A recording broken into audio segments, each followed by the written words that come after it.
What happened today was a clear abandonment of responsibility, a dereliction of duty, and a blatant disregard of the rules that govern this institution.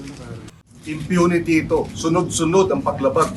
Mula nung May 11, mula nung pagbubuo ng mga komite, mula nung kami nag-walk out dahil nga hindi kinikilala o dinidisregard, binabaliwala ang ating rules. At hanggang ngayon, hanggang kanina, hanggang kahapon, binabaliwala ang ating rules. At what price? Ang pinoprotektahan lang yung Senate presidency, power, position. Kaya nag-a-appeal kami sa isa pang samahan namin sa majority block. Ano bang price para sa inyo? Sa tingin namin wala eh. Tingin namin nakikisama lang sila kay Senate President Cayetano.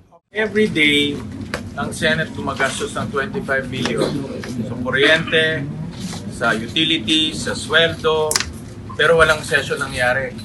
Walang patas na na-approve, walang resolution na-approve, pati mga confirmation ng mga military personnel natin hindi na confirm. Sayang ang bayad ng taong bayan natin.